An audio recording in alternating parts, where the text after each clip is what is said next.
Olá pessoal, bem-vindos ao canal O Mundo de Ferro. No vídeo de hoje vamos falar sobre fresamento de diferentes materiais. Vamos falar sobre o fresamento de materiais não ferrosos e fresamento de ligas resistentes ao calor. Na verdade, este é o segundo vídeo onde falamos sobre esse tipo de assunto. Então se você gosta de fresamento e também de usinagem, já se inscreve no canal e vem comigo. Eu sou Jonathan Venâncio e você está no canal O Mundo de Ferro.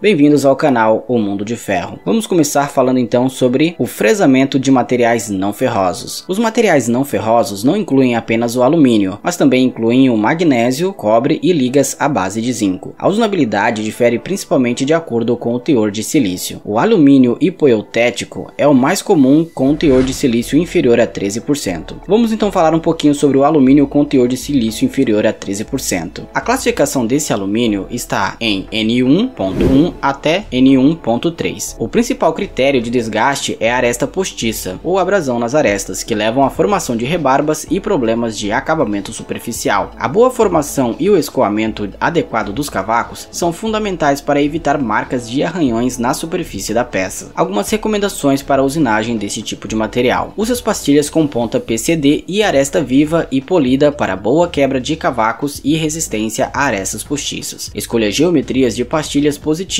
com arestas vivas. Diferente de outras aplicações de fresamento, o fluido de corte deve ser sempre usado em alumínio para evitar abrasão nas arestas da pastilha e para melhorar o acabamento superficial. Com um teor de silício menor que 8%, use fluido de corte com 5% de concentração. Com teor de silício entre 8% e 12%, use fluido de corte com 10% de concentração. Agora, com teor de silício acima de 12%, use fluido de corte com 15% de concentração. A velocidade de corte mais alta geralmente melhora o desempenho e não afeta a vida útil negativamente. É recomendado um valor de cavaco médio de 0,1 a 0,2 mm. Os valores muito baixos podem formar rebarbas. Certifique-se de que o RPM máximo da fresa não seja excedido. Devido ao alto avanço da mesa, uma máquina com função look ahead deve ser usada para evitar erros dimensionais. A vida útil da ferramenta é sempre limitada pela formação de rebarbas ou acabamento superficial da peça. O desgaste na pastilha é difícil de usar como um critério para a vida útil da ferramenta. Se você está gostando do vídeo até aqui e gosta de aprender sobre fresamento e também materiais, já deixa o seu like. Vamos falar agora sobre fresamento de superfícies resistentes ao calor. As superligas resistentes ao calor, conhecidas também como HRSA, são classificadas em 3 grupos de materiais. São elas: liga à base de níquel, de ferro ou cobalto. O titânio pode ser puro ou com liga. A usinabilidade do HRSA e do titânio são ruins, especialmente em condições envelhecidas, o que exige muito das ferramentas de corte. Vamos falar sobre as ligas de titânio e HRSA. Geralmente o fresamento de HRSA e titânio requer máquinas com alta rigidez, alta potência e torque em baixo RPM. O desgaste tipo entalhe e o lascamento da aresta são os tipos de desgaste mais comuns. A alta temperatura limita a velocidade de corte. Algumas recomendações para a usinagem deste tipo de material: use as fresas com pastilhas redondas para minimizar o desgaste tipo entalhe, como esta que você está vendo na imagem. Use as fresas com pastilhas redondas sempre que possível para aumentar o efeito de afinamento dos cavacos. Para profundidades de corte abaixo de 5 mm,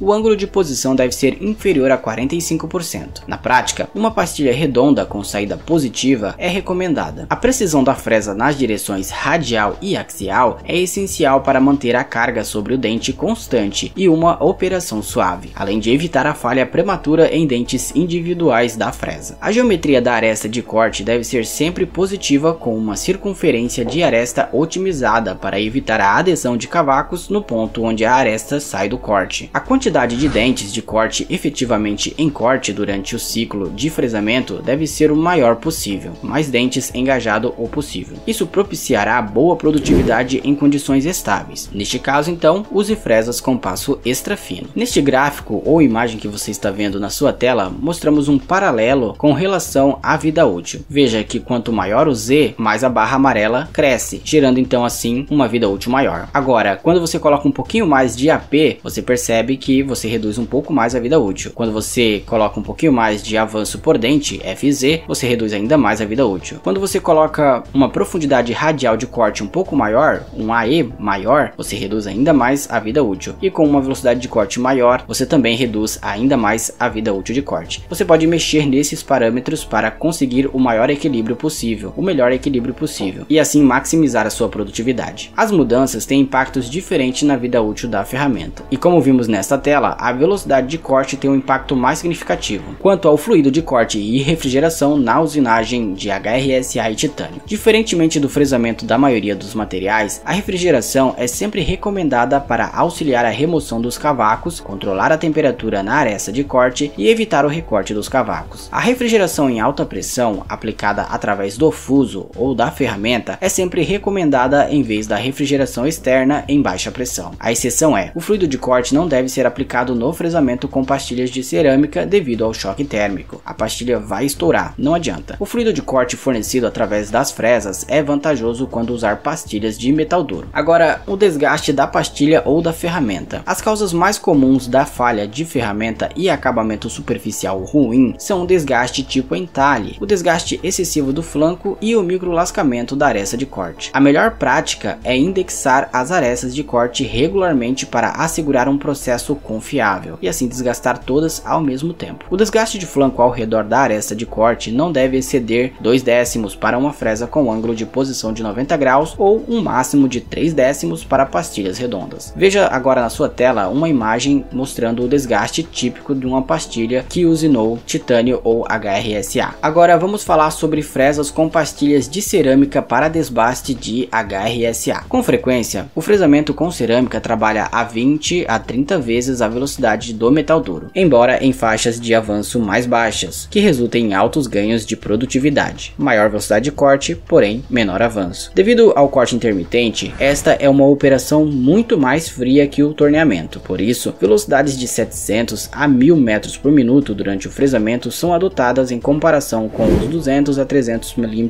por minuto no torneamento. Algumas recomendações quando utilizar cerâmica: use principalmente pastilhas redondas para assegurar um ângulo de posição baixo e evitar desgaste tipo entalhe. Não use a refrigeração ou fluido de corte, nunca. Não use cerâmica quando usinar titânio. As cerâmicas têm um efeito negativo sobre a integridade e a topografia da superfície e, portanto, não são usadas quando usinar próximo à forma final da peça. O desgaste máximo do flanco quando usar pastilhas de cerâmica em HRSA é de 6 décimos. Vamos falar agora sobre o fresamento de aços endurecidos. Este grupo contém aços endurecidos e temperados com dureza entre 45 a 65 HRC. As peças típicas produzidas são partes para matrizes de estampagem em aço ferramenta, moldes de plástico, forjamento de matrizes, matrizes de fundição de matrizes, bombas para fornecimento de combustível, etc. O desgaste de flanco abrasivo na pastilha e microlascamento de peças são os principais problemas. Algumas recomendações para este tipo de material quando for usinar: use geometrias de pastilha positiva com arestas vivas, isso reduzirá as forças de corte e produzirá uma ação de corte mais suave. Não use refrigeração, evite o fluido de corte. O fresamento trocoidal é um método adequado que permite altos avanços da mesa associados a baixas forças de corte, o que mantém as temperaturas mais baixas na peça e na aresta de corte, o que é vantajoso para a produtividade, a vida útil da ferramenta e a tolerância das peças. A estratégia de usinagem leve, mas rápida, também deve ser aplicada em faceamento, ou seja, profundidades de corte pequenas, tanto radial, que é o AE, como axial, que é o AP. Use uma fresa com passo extra fino e velocidade de corte relativamente alta. E você já teve dificuldade no seu processo aí com materiais difíceis de usinar? Deixa aqui nos comentários que eu vou ler. No mais, obrigado por assistir o vídeo até aqui. Não se esqueça de curtir, de compartilhar e também de se inscrever no canal. Eu sou Jonathan Venâncio e você assistiu a mais um vídeo no canal O Mundo de Ferro.